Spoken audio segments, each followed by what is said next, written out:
Well, good morning, Rob. Good morning. How are you? I'm all right, thank you. Much the same as yesterday. Good, Thank good. you. No better, no worse? Yeah, better and worse. And all the same, yeah. Yeah. You've just completed a module of training for the Australian Institute of Clinical Therapy. And you're a student of Milton Erickson. Yeah, that's one way of saying it. Yeah, I spent a little bit of time with him towards the end of his life. It's interesting to say what a student is, in the sense that I didn't really study him or study with him. It's more like sitting with the guru, sitting with the master, just sitting with, and he didn't really teach anything. He didn't really say, you should do this or you shouldn't do that, or this is a technique, or it was really just some time. I spent a couple of weeks with him in 77, another couple of weeks in 78, and another time, a week with him in 1980, just very shortly before he died. Actually, I said goodbye to him on the Friday and he died 10 days later. So I saw him right at the very end. But the experience I had with him, I mean, the first time I heard about him, John Hartland was an international hypnosis president at that point. This was years ago. And had written a textbook about hypnosis. I thought, oh, this man knows a thing or two. And he was running a workshop in Adelaide that I was attending, and spoke about his visit with Erickson, in which he found himself coming out of hypnosis. And I thought, now this man has written a textbook about hypnosis, he's the president of the international blah blah blah. He should know something, but how? Well, he didn't know what was going on with Erickson. I was intrigued by that. There was some kind of fascination with what's going on here. Something different, something, I don't know, piqued my curiosity. And then I saw a film of him working. Herb Lustig made this film, The Artistry of Milton H. Erickson, and I saw that in Philadelphia, 76, international conference there. And I was tired, just jet lagged I thought. Anyhow, I went along to watch this thing. I was interested to find out about Erickson. And the film starts, and Erickson starts the session with Mondi and with Nick, and I just lost it. I thought, oh damn, I'm going to sleep.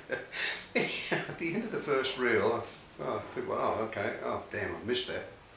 Anyhow, Herb puts on the second reel, and I thought, oh, I better watch this, and then I'm watching it, and off I went again. And again I thought, oh damn, jet lag, I'm tired, I've gone to sleep. Next morning, halfway through a glass of orange juice, I think, hang on, I don't think I went to sleep. Something else was going on. Anyhow, they were showing that again a couple of nights later, so I went to see that, and I just, made sure that I got to watch it, and I kind of watched it, but it was, I think a couple of things that I appreciate about Erickson is, firstly, he was very complex, and you never knew quite what was going on. There was always sort of a fuzziness around the experience. You thought he was talking about this, but I weren't quite sure. There was something else, some kind of frayed edges of things, so that it's a bit like Velcro. There was always something that kind of stuck to you. And so I think I loved that. I think I loved the kind of the fuzziness, the intrigue, the kind of lack of, you could never pin him down. You think you got him here and then suddenly he's over there. So the mystery, the variety, the fascination really that he showed. That was one thing that I personally loved about him. But probably more important than that was his immense flexibility and his willingness to accept whatever anyone brought, whatever, to accept it. And one of his students put it this way. He said that Erickson was a loving man. So if we take love in that sense of accepting someone as a legitimate other. I would agree. I think he was very loving. Doesn't mean that he was always nice or kind.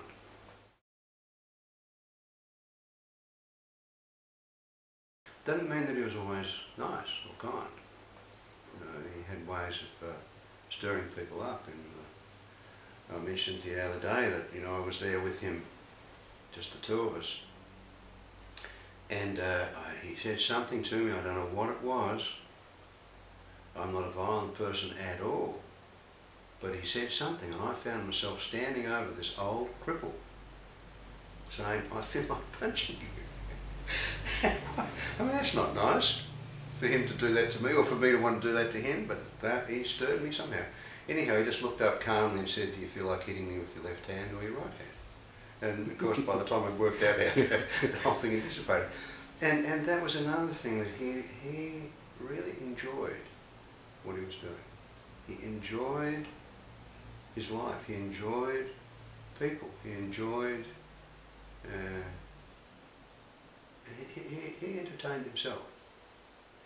And for someone who was in shocking pain, like really unimaginable pain, due to the aftermath of polio that he had and nearly died from when he was 17, the amount of enjoyment that he had in his life was really extraordinary. And I think he was one of these people that not only said this is what you should do, but he did it. You know, he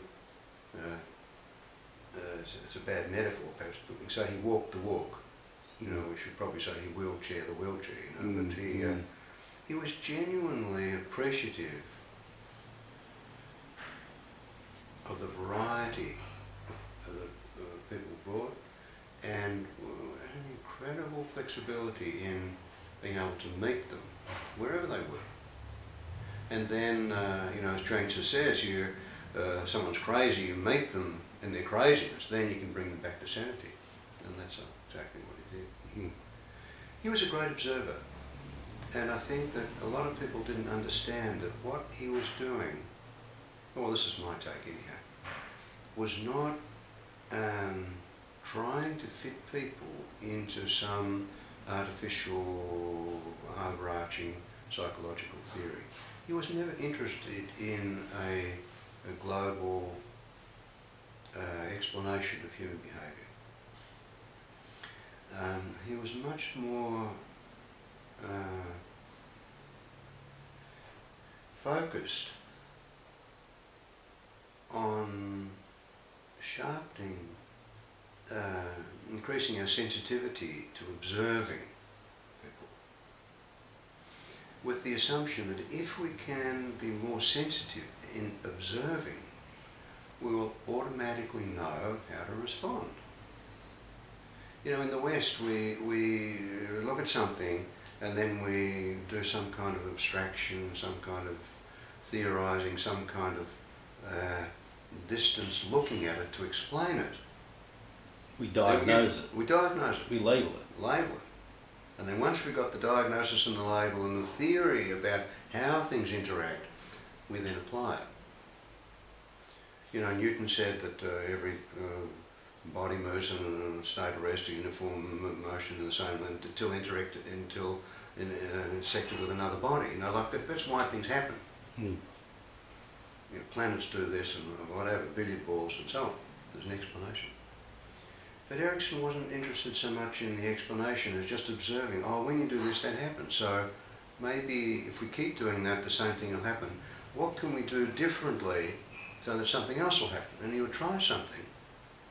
And then, was that useful? Okay, we'll do more of it. If it didn't work, then we'll do less of it. So it's an immensely trusting process. And I think that that's another... So many things we could say about the man, but he had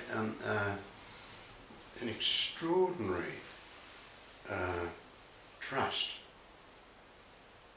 of himself, of other people, extraordinary. And so that let him respond, to trust that he could respond, and trust that other people could respond without having to explain it. And I think that irked a lot of the academics who tried to work out what theory is he on here, what's he up to. And people said he's from another planet because he wasn't fitting in with the kind of way things were done at the time. But actually he wasn't from another planet. He was from this planet. He was very firmly grounded, rooted in the, you know, what Jeff Sy calls the phenomenology. He's really in the experience of being here, trusting that if you can really be present and observe what's going on, you'll know what to do. People said, if we're going to be effective, what do we need to do? And he said the three most important things for us to do are to observe, and to observe.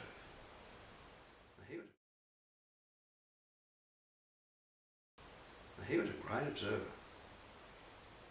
And I think that that's something that's part of his legacy, his invitation for us to be more observant and trust that we can respond to what we observe rather than trying to get some kind of theory that we can apply or some diagnosis that we can treat. I remember speaking to Stephen Gilligan about Erickson. I said, what's the number one thing that the most important thing he left? And I didn't even finish the sentence, and Steve said, utilisation. Yes, exactly. Yeah.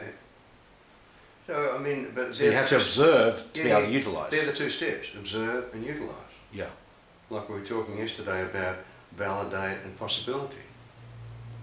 And the old boy, you know, Lao Tzu says, knowing nothing needs to be done, does the place begin to move from?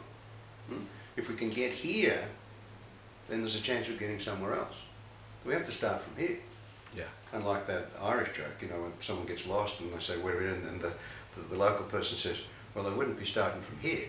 You know, I mean, where else can you start from? That's why it's a joke.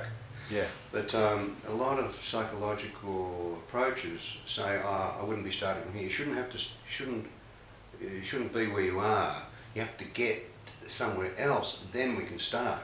To me, that's crazy. How can we start anywhere, actually, but where we are? Because that's where we are.